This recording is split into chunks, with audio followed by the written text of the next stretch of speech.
वैसे तो मैं आप सभी को वीडियो को लाइक करने के लिए और चैनल को सब्सक्राइब करने के लिए अंत में कहता हूँ, लेकिन इस बार शुरू में कह रहा हूँ कि अगर आप सही में कहानियाँ सुनने के शौकीन हैं तो आप इस चैनल को सब्सक्राइब ज़रूर करें। यहाँ पर आपको अलग अलग तरह की कहानियों का खजाना मिलेगा। तो एक बार की बात है, घने जंगलों में एक छोटा सा गाँव था। उस गाँव में हीरे की कुछ खानें थी, इसलिए आसपास हीरे की खानों के लिए उस गांव को जाना जाता था। एक अर्जुन नाम का युवा लड़का वहां पर रहता था। वह बड़ा ही जिज्ञासु और साहसी था। उसमें दयालुता का भाव कूट कूट कर भरा हुआ था, लेकिन वह अक्सर अपने जीवन में अपने उद्देश्य के बारे में खोया हुआ रहता था और अनिश्चित महसूस करता था। एक दिन वह नदी किनारे बैठा हुआ था और अपने अस्तित्व पर विचार कर रहा था।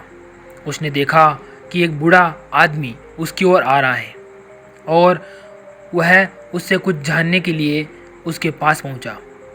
अर्जुन जैसे उसके पास गया, उसको उसके पास एक अजीब सी शांति महसूस हुई। तो उसने पूछ ही लिया कि आदरणीय, मैं आपसे कुछ चीज़ के बारे में पूछना चाहता हूँ।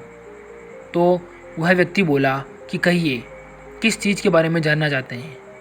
तो अर्जुन बोला कि मैं अपनी ज़िंदगी में अनिश्चित महसूस कर रहा हूँ और मुझे ये जानना है कि आखिर मैं कौन हूँ, मुझे अपने जीवन में क्या करना चाहिए और मुझे अपने जीवन में मार्गदर्शन कैसे मिलेगा। तो इस पर गुरुजी उसको एक बात बताने लग जाते हैं और यह कहते हैं कि बेटा, अपने आप को खोजना एक गहन यात्रा है। बहुत कुछ अपने भीतर छिपा हुआ है, अनमोल रत्न की तरह है, क्योंकि अपने अंदर ऐसे ऐसे हीरे छुपे हुए हैं। तो इसलिए मैं तुमसे यही कहना चाहूँगा कि तुम एक हीरे की तरह हो और तुम्हें उस चीज़ को ढूंढना चाहिए जो तुम्हारे अंदर ही है। तो फिर अर्जुन ने कहा कि हे पूजनीय, क्या आप मुझे बता सकते हैं कि फिर इस दुनिया में सबसे मूल्यवान रत्न क्या है और कैसे पाया जाए। तो फिर उस आदमी की आँखों में देखकर उस अर्जुन ने फिर से कहा कि गुरुवर, क्या आप मुझे बता सकते हो। तो फिर उन ऋषि ने उसको बताया कि सबसे मूल्यवान रत्न बाहरी दुनिया में नहीं, बल्कि अपने हृदय में ही है। इसे खोजने के लिए तुम्हें एक लंबी यात्रा पर निकलना पड़ेगा।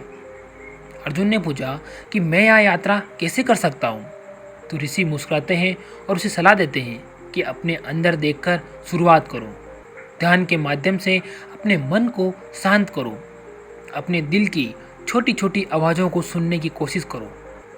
अपने विचारों और भावनाओं तथा कार्यों पर ध्यान दो। अपने सुखों, दुखों और अपनी शक्तियों तथा अपनी कमजोरियों और अपनी गहरी इच्छाओं पर विश्वास पैदा करो और इन पर विचार करो। अपने प्रति हमेशा ईमानदार रहे। अपनी इस रोशनी को महसूस करो और छाया को भी महसूस करो। सुबह और शाम हर चीज़ को महसूस करो। एक दृढ़ संकल्प के साथ अर्जुन ने ऐसा करना शुरू कर दिया। उसने आंतरिक दुनिया पर विचार करते हुए ध्यान करने में बहुत दिन बिता दिए।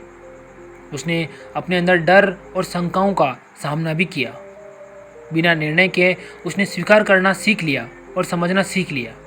धीरे धीरे वह अपने अस्तित्व का असली सार देखना शुरू कर देता है और अपने भीतर छिपा हुआ खजाना आखिर एक दिन ढूंढ ही लेता है।